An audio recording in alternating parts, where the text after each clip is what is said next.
മലബാർ മേഖലയിൽ, പ്രത്യേകിച്ച് മലപ്പുറം ജില്ലയിൽ പാസ്പോർട്ട് അപേക്ഷകരുടെ പ്രധാന പ്രതിസന്ധിയായിരുന്നു പാസ്പോർട്ട് സേവനങ്ങൾക്കായി മതിയായ സൗകര്യങ്ങളില്ല എന്നത്. മലപ്പുറം ജില്ലക്കാർക്ക് ആകെയുള്ള പാസ്പോർട്ട് സേവാ കേന്ദ്രം മലപ്പുറത്താണ്. ഇവിടെയാകട്ടെ വലിയ രീതിയിലുള്ള തിരക്കും. അതുകൊണ്ട് തന്നെ പാസ്പോർട്ട് അപ്പോയിന്റ്മെന്റുകൾ ലഭിക്കുന്നതിലും വിതരണം ചെയ്യുന്നതിലുമുള്ള കാലതാമസം അബ്ദുസമദ് സമദാനി MP കേന്ദ്ര വിദേശകാര്യ മന്ത്രാലയത്തിന്റെ ശ്രദ്ധയിൽപ്പെടുത്തിയിരുന്നു. ഇതിന്റെ അടിസ്ഥാനത്തിലാണ് തവനൂരിൽ പുതിയ പാസ്പോർട്ട് സേവാ കേന്ദ്രം ആരംഭിച്ചത്. ദീർഘനാളത്തെ കാത്തിരിപ്പിന് വിരാമമിട്ട് തവനൂരിൽ പുതിയ പാസ്പോർട്ട് സേവാ കേന്ദ്രം ഇന്നു മുതൽ പ്രവർത്തനം ആരംഭിച്ചു. കേന്ദ്രമന്ത്രി സുരേഷ് ഗോപിയാണ് പാസ്പോർട്ട് സേവാ കേന്ദ്രം നാടിന് സമർപ്പിച്ചത്. ശ്രീ ഇ അഹമ്മദ് സാഹിബിൻ്റെ സ്വർഗീയനായ ഇ അഹമ്മദ് സാഹിബിൻ്റെ കാര്യം ഇവിടെ പറഞ്ഞതുകൊണ്ട് ഒരു കാര്യം കൂടി എനിക്ക് പറഞ്ഞ ഈ പ്രസംഗം, ഉദ്ഘാടന പ്രസംഗം അവസാനിപ്പിക്കാൻ സാധിക്കും.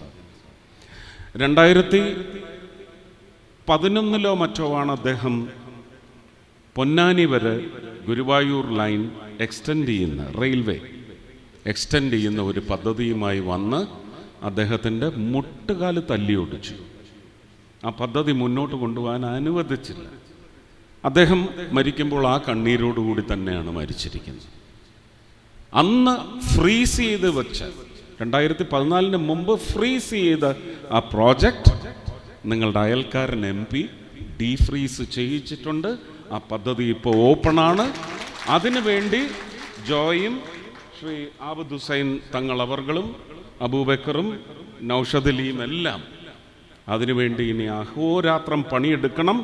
ഇത് കായംകുളത്ത് നിന്ന് ഒരു ലൈൻ ആലപ്പുഴയ്ക്ക് തിരിഞ്ഞ് കൊച്ചിയിലേക്ക് കൊണ്ടുവന്ന് കണക്ട് ചെയ്തതുപോലെ ഒരു പാരലൽ ലൈൻ നമുക്ക് തിരൂർ, കുറ്റിപ്പുറം, തൃശ്ശൂർ അല്ലെങ്കിൽ ഷൊർണൂർ എന്ന് പറഞ്ഞതുപോലെ നമുക്ക് തിരൂർ, പൊന്നാനി, ഗുരുവായൂർ, ഇരിഞ്ഞാലക്കുട എന്ന് പറയുന്ന ലൈനിന് വേണ്ട ഡിസൈനും അതിൻ്റെ ഒരു ജോഗ്രാഫിക്കൽ ഏരിയ മാർക്ക് ചെയ്ത് ശ്രീ അശ്വിനി വൈഷ്ണവ് അവർക്ക് റെയിൽവേ മന്ത്രിക്ക് കൊടുത്തിട്ടുണ്ട്.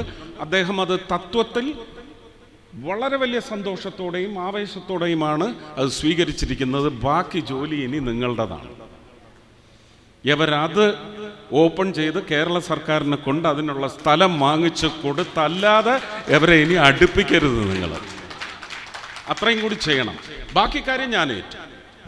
തുടക്കത്തിൽ ദിവസേന 50 പേർക്ക് വീതമായിരിക്കും തവനൂരിൽ പാസ്പോർട്ട് അപ്പോയിന്റ്മെന്റുകൾ ലഭിക്കുക. ക്രമേണ ഇത് ഘട്ടങ്ങളായി ഉയർത്തി പ്രതിദിനം 150 പേർക്ക് വരെ സേവനം നൽകാൻ സാധിക്കുന്ന തരത്തിലേക്ക് കേന്ദ്രത്തിന്റെ പ്രവർത്തനം വിപുലീകരിക്കുമെന്ന് ബന്ധപ്പെട്ടവർ അറിയിച്ചു. മലപ്പുറത്തെ വലിയൊരു വിഭാഗം ജനങ്ങൾക്കും വിദേശത്ത് ജോലി അന്വേഷിക്കുന്നവർക്കും തവനൂർ പാസ്പോർട്ട് സേവാ കേന്ദ്രം വലിയ അനുഗ്രഹമാകും. നിലവിൽ മലബാറിലെ പാസ്പോർട്ട് സേവനങ്ങളിലെ പ്രതിസന്ധി പരിഹരിക്കാൻ കോഴിക്കോട് പാസ്പോർട്ട് ഓഫീസിൽ പ്രത്യേക സ്പെഷ്യൽ കൗണ്ടറുകളും സജ്ജീകരിച്ചിട്ടുണ്ട്. ഈ ചാനൽ ന്യൂസ്, തവനൂർ. പഴയ സ്വർണ്ണമോർത്ത് ഇനി വിഷമിക്കേണ്ട. കവിത ഗോൾഡ് ആൻഡ് ഡയമണ്ട്സിൽ ഇതാ മൺസൂൺ ഗോൾഡ് എക്സ്ചേഞ്ച് ഫെസ്റ്റിവലും NRI ഫെസ്റ്റും.